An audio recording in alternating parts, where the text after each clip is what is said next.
Hi folks, this is Travis Welch here. I got an email from Lucy, who is one of our kindergarten teachers, about a question regarding setting up Google Classroom, and coming from sort of the perspective that I have. My wife is also a kindergarten teacher in another school district. I know that navigating Google Classroom, especially for our younger students, is going to pose a bit of a challenge. But I want to just show you from start to finish how you set up a classroom and some ways in which we can sort of make it a little bit more user friendly. And it is going to involve us asking our parents to maybe take the lead a little bit more in terms of the login and password for our younger students. So real quick here, I just logged on to Google. Open up the web page, and just like you would access your Gmail, right, you would go ahead and get logged in using your Burl email and account. And then we're going to go ahead and click up here. And so what this does is it opens the Google tool of education, all the different tools that you can use. Most of us are familiar with Gmail or Calendar. Maybe some of us use Drive and Docs, but we're going to focus on Classroom today. Now, this is going to look a little bit differently for me than it is for you, especially if you're starting a classroom page from scratch. As you can see, I've used this for many different things. We have our Relay for Life Club that I organize at the high school, which is really just a place for us to send announcements and messages for students. And then you can see that we have our PLC ninth grade team that collaborates using Classroom. But then you also see that I have my individual courses as well. So we're going to do this from scratch. So you're going to go ahead and hit this little plus in the upper right hand corner here, and you are going to create a class. And so just for the sake of this, I'm going to type in Classroom Test 1. And then you can go ahead if you want to separate it from section or subject, room number, whatever you want to do. But I'm going to go ahead and leave that blank for now. So it'll take a minute for it to generate the course.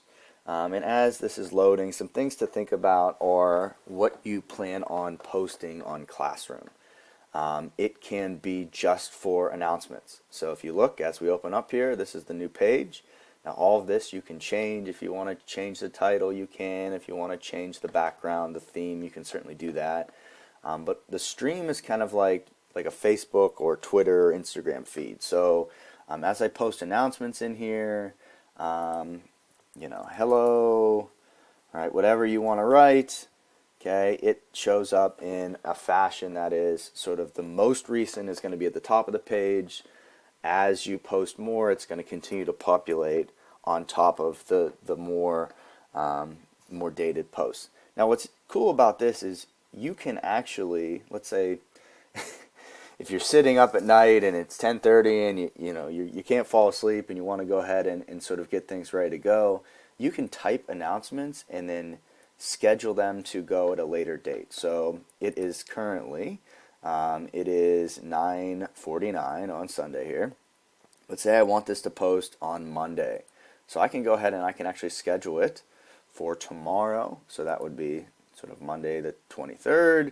And then I can set the time. So maybe I want this to go out at sort of 9 a.m. Right? I can adjust that. And then that allows me to schedule it to post right at that time. Okay? You can also create it as a draft. So maybe you're not sure when you want to post it and you just want to sort of load it in. It actually saves in the announcements right up top here. Okay? So I'm going to go ahead and delete that.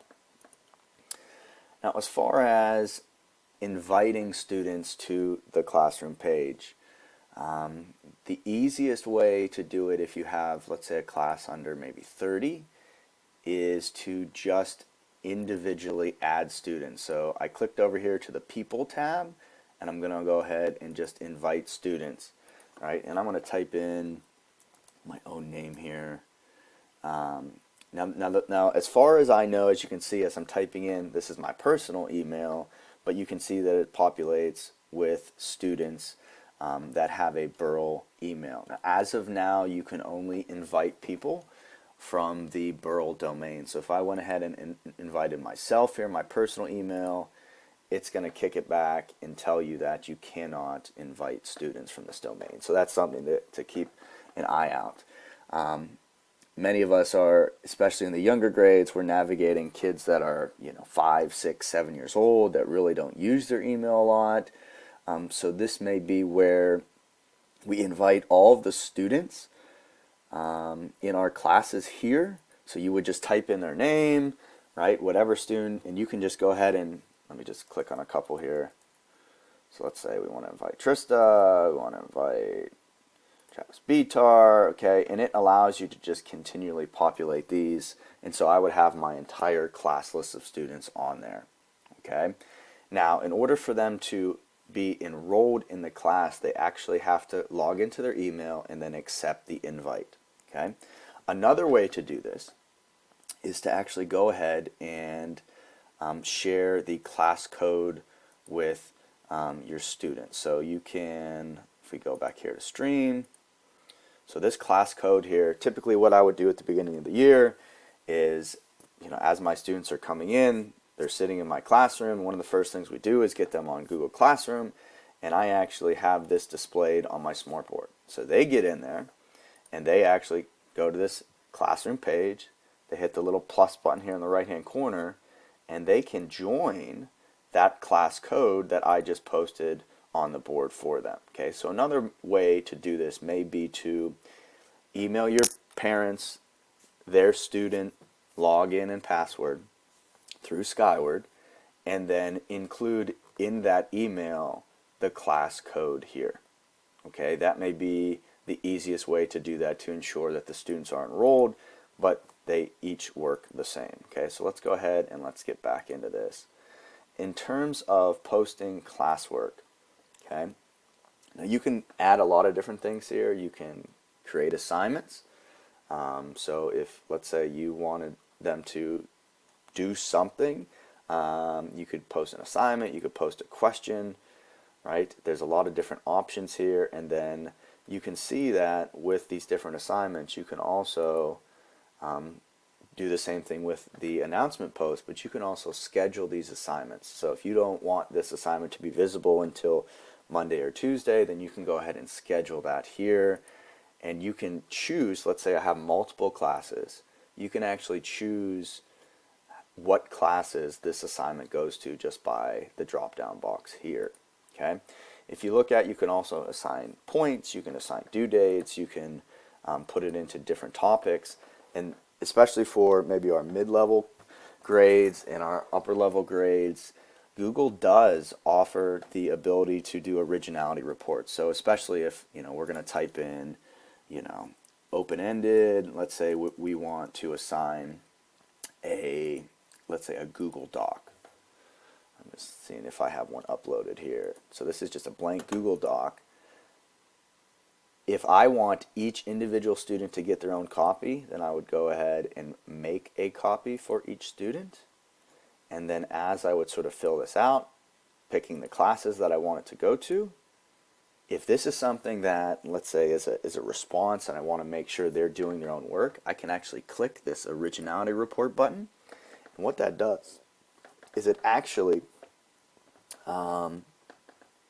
you can choose, right, the assignments that you want to actually run like a plagiarism checker for. So that's just kind of a new tool that Google has to offer. Let me just back out of this here. All right, that's just saved as a draft because I didn't do anything with it, so I'm going to delete that. And then you can actually, right, as the students are sort of seeing this, they can get into their own folders. There is a grade function. If you want, you would have to add assignments and then add point values to that. But if we're still grading through Skyward, which I tend to believe is where we're going, it may be just you can post an assignment and then just add the assignment to Skyward as you're inputting grades. Just a couple different things there. You can add videos here if you want. Maybe there's an article. Maybe you yourself, you want to record yourself reading a book for the students. You can post that there. But especially for our younger grades, I would say up until maybe K-2, you're probably seeing that the parents themselves are the ones that are going to be accessing this. But once you get the parents enrolled in the classroom using their student login information, they will get notified for these different announcements, with the student, email address. So every time you post something here for each individual person enrolled in your class, they would then get a notification saying that, so-and-so, Mr. Welch posted this new assignment or posted this video, and then they will know that something new is added. So again, that's just a very short overview. There are many more things you can do with Classroom, but that just gets you set up to have one started. Thanks.